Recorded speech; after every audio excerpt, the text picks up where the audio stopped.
T'as un papa et une maman, deux partis différents, mais qui cohabitent. Voilà. Et qui font des enfants, qui Ouais. créent un troisième parti pour... qui est le fruit, en fait, de l'engagement citoyen. Voilà. Puis mon frère, il a suivi dans le parti de ma maman.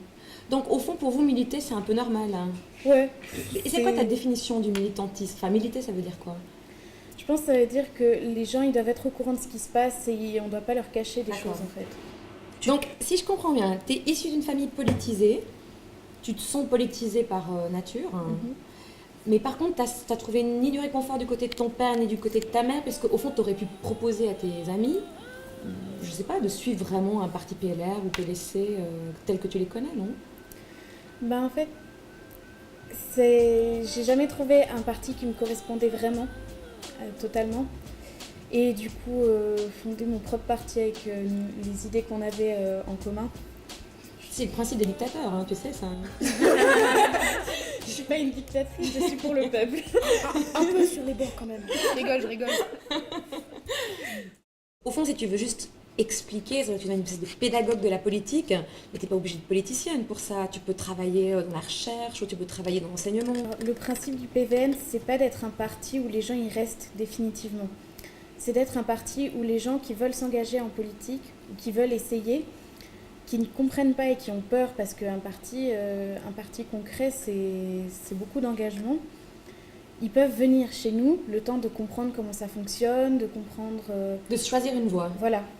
Alors ça, c'est étonnant comme idée. Mais vous êtes un parti instable. On n'est pas instable, on est une sorte de palier entre les gens qui n'y connaissent encore rien, ou très peu, et qui veulent vraiment y être. En fait, grâce à nous, les gens ils auront l'occasion de s'engager en politique. Il y aura plus de gens qui vont s'engager si ils comprennent. Et pas être jetés dans le grand bain direct. Donc vous êtes des humanistes. Voilà. C'est le parti des humanistes. D'accord, avec un dictateur quand même à sa tête.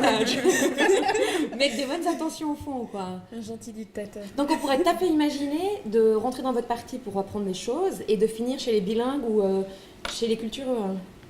En tout cas, le truc le plus, si je puis me permettre, le truc le plus original, parce que ça paraît assez improbable de faire une surface où on dit aux gens vous pouvez rester et partir. Chez nous, les gens ils se sentent pas obligés. Il n'y a pas d'ordre de marche. Chacun peut avoir ses idées, ses opinions, sans pour autant être jugé ou exclu du parti parce qu'il n'a pas les mêmes opinions que les autres. On est tous là pour apprendre, entre guillemets. Donc Oui. vous dites, Oui, non, mais on va dans le créer sens, un parti où on n'aura pas les mêmes idées. On est un parti nouvelle génération. Mais alors vous vous Qui gardez puisse, de toute opinion, on est d'accord. Non, on va mettre nos opinions Mais aussi. quelles sont vos opinions? Nos Ça opinions, dépend c'est du c'est de faire en sorte que les gens s'intéressent à la politique. Oui, mais c'est pas une opinion, ça c'est une envie. C'est un encouragement, c'est un beau projet en plus de ça, c'est une belle idée. En fait, on aimerait être le centre parfait. Ah voilà, un peu Macron. Voilà. Ah voilà, ils sortent du bois les amis, on les a fait sortir. Donc, alors c'est le parti de Macron avec une dictatrice. Et tout le monde peut y passer. Non, mais On est c'est humaniste, une attention. gentille dictatrice quand même. Bon, ça va, alors ça c'est déjà un... Alors,